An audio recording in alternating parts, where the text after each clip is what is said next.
ഇത് ഞാൻ കഴിഞ്ഞ ദിവസം ഒരു വീഡിയോ ഇട്ടില്ലായിരുന്നോ? അപ്പോൾ ഈ ബുഷ് ഓറഞ്ച് ഞാൻ ഒന്നും കൂടെ എടുത്ത് കാണിക്കാമേ.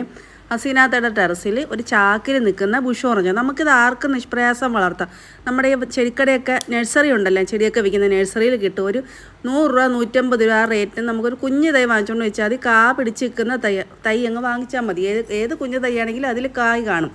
അപ്പോൾ അതുകൊണ്ട് നമ്മൾ ചട്ടിയിലോ വലിയ ബാഗിലോ ചാക്കിലോ എന്തെങ്കിലും നട്ടു കൊടുത്താൽ ഇതുപോലെ, എനിക്കിവിടെ ടെറസിൽ നിൽപ്പുണ്ട്. ഇപ്പോൾ ഇതുപോലെ ഇഷ്ടം പോലെ പിടിച്ചു കിട്ടും. പിന്നെ നമ്മൾ അതിന് നല്ലപോലെ വളമൊക്കെ കൊടുത്താൽ മതി. അപ്പം വേറെ പരിചരണമോ കാര്യങ്ങളൊന്നുമില്ല. ഇങ്ങനെ ഇടയ്ക്ക് പുഴു കയറുക, പുഴുവിനെ പറക്കിക്കളഞ്ഞ് കൊന്നാൽ മതി. പിന്നെ നമുക്ക് അത്യാവശ്യത്തിന് നമുക്ക് നാരങ്ങയ്ക്ക് പകരം ഉപയോഗിക്കാം കേട്ടോ. ഇത് പുളിയാണ്, നല്ല പുളിപ്പാണ്. അപ്പോൾ അതിൻ്റെ കൂടെ നമുക്ക് പുതിനയിലയും പിന്നെ നമ്മുടെ പഞ്ചസാരയും ഉപ്പും ഇതൊക്കെ പിഴിഞ്ഞൊഴിച്ച് നല്ല ചൂടുള്ള സമയത്തൊക്കെ ഉച്ച സമയത്തൊക്കെ ഉണ്ടല്ലോ, അപ്പോൾ നല്ലപോലെ ജ്യൂസ് അടിച്ച് കുടിച്ചാൽ നല്ല ഉന്മേഷമാണ്. അല്ലാതെ നമുക്കത് ഈ പഴുത്ത് കഴിഞ്ഞ് കഴിക്കാൻ പറ്റത്തില്ല, കാരണം നല്ല പുളിപ്പാണ് പഴുത്ത് കഴിഞ്ഞാലും. ഇതുപോലെ ജ്യൂസാക്കി കുടിക്കാം. നല്ല നമ്മുടെ ഓറഞ്ചിൻ്റെയും നാരങ്ങയുടെയും അതേ ഗുണങ്ങളൊക്കെ തന്നെ കിട്ടും കേട്ടോ. പറ്റുന്നവരൊക്കെ ഒന്ന് വാങ്ങിച്ച് വെച്ച് വളർത്താം നമുക്ക്.